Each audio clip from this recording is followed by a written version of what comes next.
And the good thing about the whole thing is this: we have an opportunity to do something about it now, in the sense that the bills are before the states of assemblies for them to concur, and then we begin to talk about activation, which is where Chris' comments and other some of the comments you've made comes in, because you need to have those frameworks before you can talk about activating them.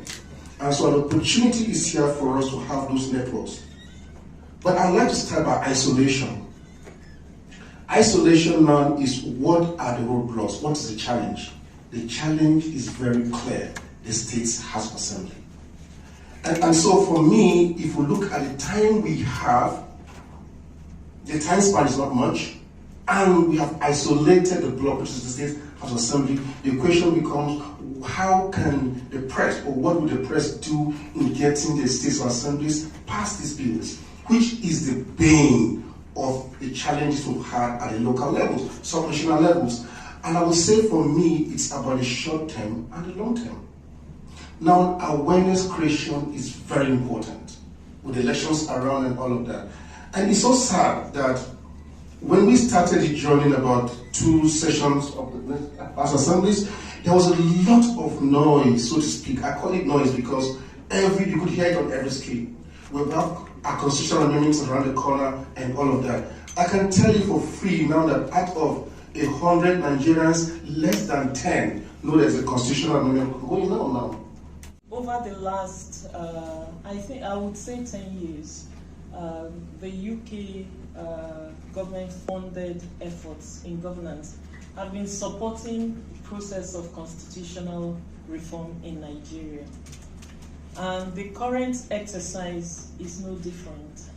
And we have been supporting our partners, the NOGE, NLC, and other partners led by Democracy Vanguard, to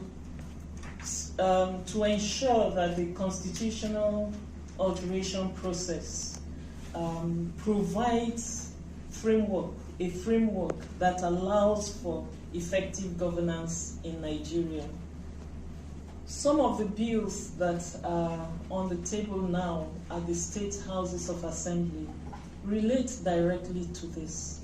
We have bills relating to financial autonomy of the local governments, administrative autonomy of the local governments, institutionalizing the financial autonomy that was passed during the last alteration for the legislatures and the judiciary. So these are bills that we remain interested in because they directly concern how services such as health, education, infrastructure, which affect the daily lives of Nigeria, are provided at the level that affects people's lives. The issue here today about the local government. Local government is a failure in Nigeria, and that's supposed to be the most important, whether it is tier of government or level or whatever you call it, because as Tip O'Neill, a former Speaker of House of Representatives in the United States, stated in a very graphic form, in a seminal way, said, all politics is local. All politics is local. Whatever we want to do, even in the national crisis we are engaged in reporting, and which appears to have overwhelmed even the federal government, begin from local level. So local government is very important. And we should begin to pay attention to the people who are at the local government level, at the state assembly and all those things, because these are governance institutions. These are democratic institutions that can also aid success or failure of democracy itself. So we should begin to pay attention to the quality of people we elect to represent us at these levels. So our role is critical. We're talking about good governance in a way that we want power to be devolved to the local governments, i.e. the local government will have the autonomy, both administrative and financial, so that they will do the right thing for the people at the local government levels. And what we're saying is that the press should help us spread this information. Why? Because the National Assembly has passed the bills, in the constitutional amendment, so we're now waiting for minimum of 24 state houses of assembly to pass that bill, so that concur to that bill, if you will, so that it will become the law of the land. That's basically what we want to do. And you, as members of the press, are in the best position to take this message down to the grassroots, down to the state assemblies, down to the local government, so that the state houses of assembly can vote for it, so that we will have a law that will devolve governance to the local government level. The citizens live at the local level, they live at the local government. We know that Nigeria is having huge challenges today. Challenges of security, challenges of infrastructure, challenges of public services like education, health, and water.